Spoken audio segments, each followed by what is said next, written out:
So I did a video for Tokyo and one for Kyoto. And here I'll show the other places we went in Japan. This is Atami. It's not far from Hakone, but instead of staying there, we were thinking someplace more off the beaten path and just different. It's a hot springs resort, or onsen, which are super popular in Japan. But it's also on the coast, which is nice. Most people in these places wear the resort clothes for going to the sauna. And there was something oddly familiar about it. A place on the coast in Asia, built in the 70s, lots of stone, with all these Asian people running around in the same clothes. It reminded me of Bruce Lee's Enter the Dragon. I kept waiting to see an area we weren't supposed to see and have Han's henchmen jump out. I kept saying things like, "You have our gratitude." And Nate was just looking at me like, "What is wrong with you?" As if he's never the one saying something inappropriate. Atami Castle isn't historic. It was built in 1959 as a tourist attraction. And it was Nate's turn to make the movie references. As a fan of Godzilla, he pointed out that Atami Castle was the place destroyed in 1962's King Kong vs. Godzilla. And of course, inside you could buy all sorts of Godzilla memorabilia, which actually wasn't terribly uncommon. I think that's fairly common in Japan in general, but during the time we were there, it was also the release of Kong vs. Godzilla, which is the modern remake of that same film. It was raining a lot, so we called an audible and went to the Modern Museum of Art. It was fine. The most impressive thing there, in my opinion, was this imperial tea room from 1586. I couldn't get over how modern it looked. I mean, this is the Modern Museum of Art, but this is supposed to be an accurate recreation of a specific famous tea room from the 1500s. Nearby Hakone is the real reason to be staying in Atami. It's a nature area, a geothermal area, and the home of Mount Fuji. Here we're walking on the Tokaido Road, the Edo-era foot highway between Kyoto and Tokyo. Our guide took us to Amazake Chaya, which is a 400-year-old tea house along that road. The fact that it's 400 years old is impressive enough, but the same family is still running it. The proprietor is a 13th generation owner of this tea house. Can you imagine getting all the members of a family for 13 generations to do the same thing without interruption? Yamamoto-san was kind enough to join us for tea and tell us stories of the Edo era and how the footmen would carry high-ranking nobles along this highway, singing songs and telling stories to the rhythm of them walking. We had tea and amazake, which is sweet sake. It's made by fermenting cooked rice with a koji mold, the same mold used to make sake, miso, and other fermented things. It had the consistency of really thin oatmeal, and it was delicious. The rest of Hakone, to be honest, was a little underwhelming. It was nice. We went on a boat ride on Lake Ashi, and the proprietor of this line apparently had a thing for Disney Pirates of the Caribbean boats many years ago and recreated them on the lake.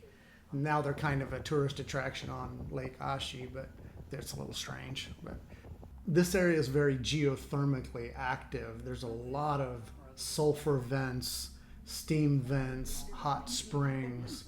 But the real draw is hiking and views of Mount Fuji. And we didn't really get to do either one because it was overcast and raining all the time. But that's how travel goes. I'd seen it before, but I was kind of hoping Nate would get to see more of the area and Fuji. We would leave from Atami on the Shinkansen to Kyoto. Just your typical Japanese train station. Make sure to find a trash can. Get your coffee with a wooden muddler to stir. One nice thing about Atami is the fast trains have to slow way down to make the sharp turn there, so you get a good look at them. These things go 186 miles an hour. That's moving. I took a bunch of video out the window, but it's pretty boring other than the speed. Remember when I said how reliable and organized Japan was? We sent our large suitcases directly from hotel to hotel, Tokyo to Kyoto, for $28. How nice is that?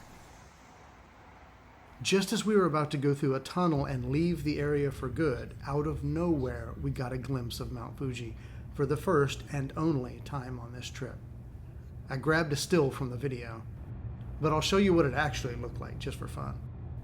I was just filming random nonsense out the window and it just appeared out of the clouds. I quickly motioned to Nate to look over to this side so he could see it. Not the most glamorous view of Mount Fuji, but hey, at least Nate got to see it before we left the area forever. And that's what a passing train looks like at 150 miles an hour. We took several different types of trains across country. This one is the Ioneyoshi special train to Nara. It's comfortable and has great views out the windows. And it costs barely anything above the regular commuter type trains. You always have to investigate what other options there are for trains. No one ever offers the special trains, but they're always worth it. Nara is a special place to the Japanese. It has a ton of ancient temples and gardens, but the deer make it special. They're completely unafraid of humans. Children run and laugh and feed them, and they just walk along like it's nothing.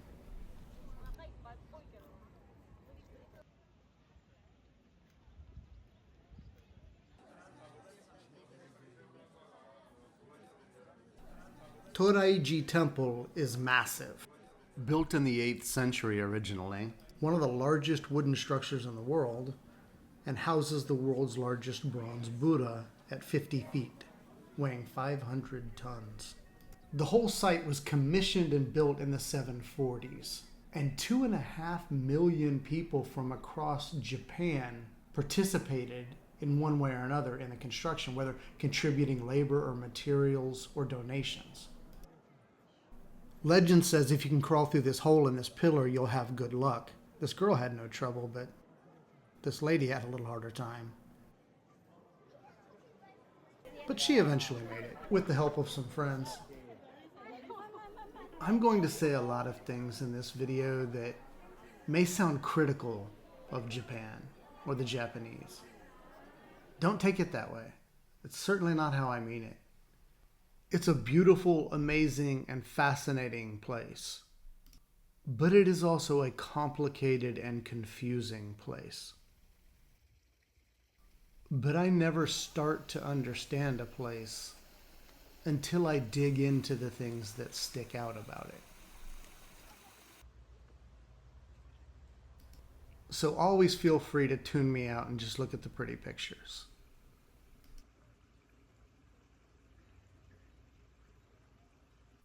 Osaka is nothing like Nara or Kyoto, which are both nearby. It's a big city, much more like Tokyo. This is the Shinsaibashi area in Dotonbori, a popular tourist area. And this is the Glico-man sign, which is probably the most famous landmark in Osaka. I have no idea why. Maybe it's because it's the most recognizable thing in the most popular area of town. We went on a night walking tour with a group where we visited several izakaya. These are small informal bars that serve alcohol and snacks. They're very popular in Japan. We tried some of the traditional dishes. I can't tell you what half of them are. And we weren't really a fan of any of them, but the experience was fun, and it definitely gave you a feel for what the locals do. One of the places our guide Rui took us on tour was to the historic Red Light District, where he pointed out the style of one particular building, which was used as the inspiration for the art style in the popular Demon Slayer's Entertainment District art. It was interesting to see how the artist used that neighborhood, and this one building in particular, as inspiration for the setting of that entire season.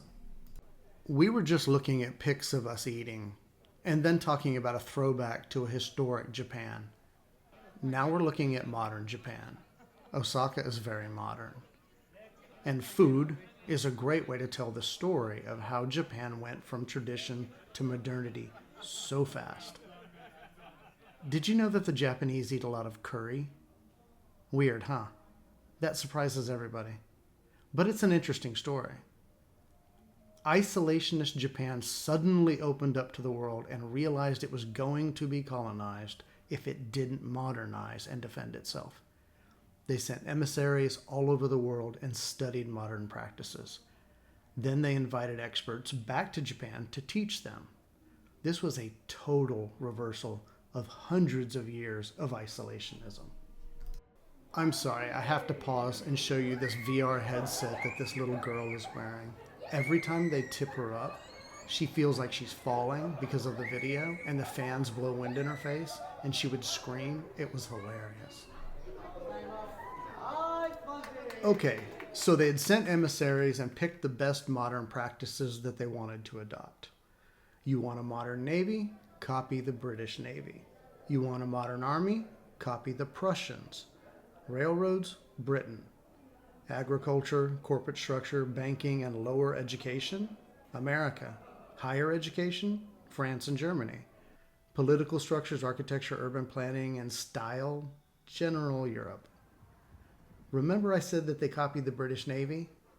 This is how far they took it. They didn't just copy ships, tactics, and logistics. The British sailors ate curry, so the Japanese sailors ate curry. It spread across Japan soon after, just like it had done in Britain already. This copying of the best modern practices revolutionized Japan in just 50 years.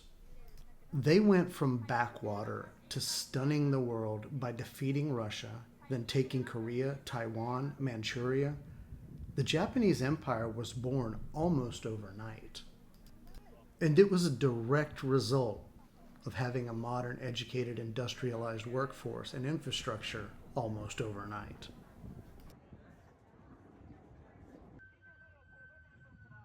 The Japanese Empire wouldn't survive World War II, and neither would many of Japan's historical places. Himeji Castle is notable for being one of the best surviving examples of that bygone era. It survived World War II. And the modernity survived. It's interesting. I think of Japan in the late 60s, early 70s as a modern industrial powerhouse. We imported all sorts of technology from Japan in those days. In 1970-71, when my dad was there, that was just 25 years after World War II. And there seemed to be little or no latent hostility or resentment on either side. And that already established modernity allowed Japan to be exporting motorcycles, cars, radios, and stereos to us in short order. I think of Himeji in terms of those years post-war, because my view of Himeji was as the ninja training grounds for Sean Connery in You Only Live Twice. While we were in Himeji, we visited a sake brewery.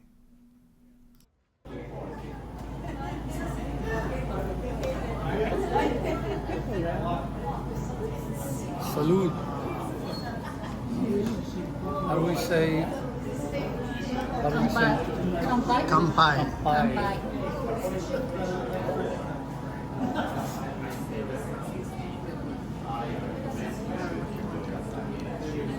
It's good. Second. Very nice. Thank you.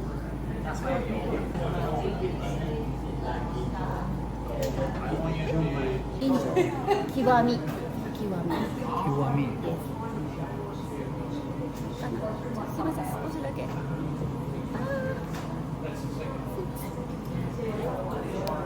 Arigato. Kanpai. Kanpai.